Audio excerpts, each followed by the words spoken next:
نبي بعده أما بعد فأعوذ بالله من الشيطان الرجيم بسم الله الرحمن الرحیم.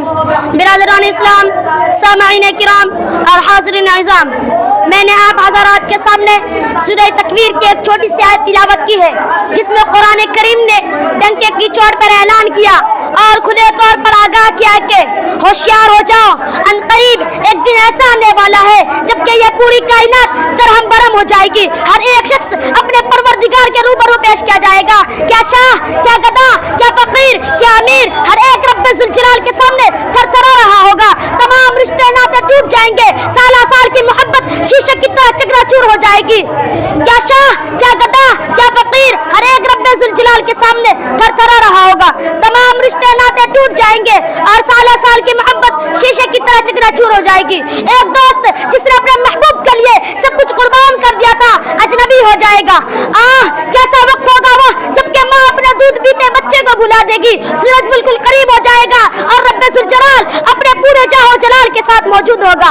اعمال ناموں کا دفتر کھول دیا جائے گا اور یہ ناتواں کمزور انسان اپنے کے ہوئے اعمال ناموں کا حساب دینے کے لیے دست بدست سامنے کھڑا ہوگا.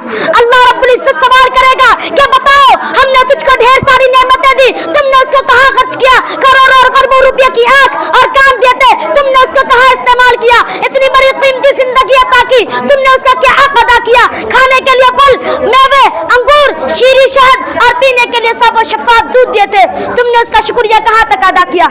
رہنے کے لیے صاف ستھری فضا، سونے کے لیے بنگلے، محلات، چلنے کے لیے گاڑیاں سواریاں عطا کی تھی. بتا تو نے میری نعمتوں کو کہاں کہاں خرچ کیا؟ آئے عیش پرستی دنیا کی دلدارگی میں خرچ کیا یا میری اطاعت و بندگی میں لگایا؟ چھوٹی بڑی تمام نعمتوں حتیٰ کہ ایک ایک سانس کی پوچھو گی، اس وقت نہ کوئی زیادتی ہوگی اور نہ کسی پر کوئی ظلم ہوگا. الیوم تجزا کل نفس بما کسبت لا ظلم اليوم ان اللہ سریع الحساب. آج ہر ایک کو اس کے کیے کا بدلہ ملے گا، جیسا کسی نے بویا ہوگا ویسا ہی کاٹے گا. فمن يعمل مثقال ذرة خيرا يره ومن يعمل مثقال ذرة شرا يره. اگر کسی نے رائی کے دانے کے برابر بھی بھلائی کی ہوگی تو اس کو دیکھ لے گا، اور اگر کسی نے رائی کے دانے کے برابر بھی برائی کی ہوگی تو وہ اس کے سامنے آ جائے گا. اس کے سامنے اس کے کرتوت اور کیے ہوئے اعمال ناموں کا دفتر کھلا ہوگا جس میں چھوٹی بڑی تمام چیزیں درج ہوں گی. انسان اس کو دیکھ کر حیران ہو جائے گا اور چیخ اٹھے گا، مالی ھذا الکتاب لا یغادر صغیرۃ ولا کبیرۃ الا احصاها. میرے اس اعمال نامہ کو کیا ہو گیا؟ اس میں تو کوئی ایسی چیز نہیں جو لکھی ہوئی نہ ہو. آج تو میرے گناہوں کی تمام پوتیاں کھل گئی. جو گناہ میں نے تمام انسانوں سے چھپ کر رات کی تاریکی و تنہائی میں شہر سے دور دراز ویرانے میں کیا تھا، آج تو اس کا بھی پردہ فاش ہو گیا اور تمام لوگوں کے درمیان بھانڈا پھوٹ گیا. وہ چیخے گا اور چلائے گا اور اپنی گناہوں کی غم میں گھل گھل کر اپنی انگلیاں کاٹے گا. وہ تمنا کرے گا اور اپنے پروردگار سے عرض کرے گا کہ ہمارے رب اب ہم کو یہاں سے نکال لیجئے تاکہ اب ہم کچھ نہ کیا کر لیں برخلاف اس کے جو اب تک ہم کرتے رہے. برادران اسلام، ذرا سوچئے اور اندازہ لگائیے کہ آج ہم کن کن گناہوں میں مبتلا ہے. ہماری ہر صبح و شام گناہوں کے کن کن اڈوں پر بسر ہو رہی ہے. فرعونی اور طاغوتی نشے اور غرور نے ہمیں جہنم کی کس دہانے پر لا کھڑا کر دیا. حیوانیت اور بہیمیت کی اس انتہا پر آ گئے ہیں جہاں جا کر آگے کوئی منزل نہیں ہوتی.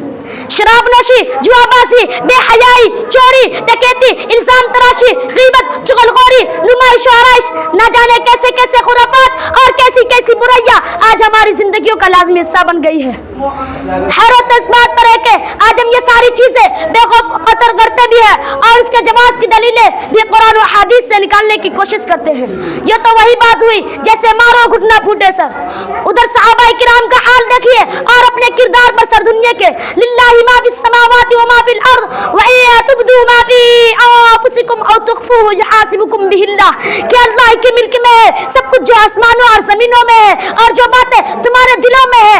اگر تم ان کو ظاہر کرو گے یا پوشیدہ رکھو گے حق تعالی تم سے ان کا بھی حساب لیں گے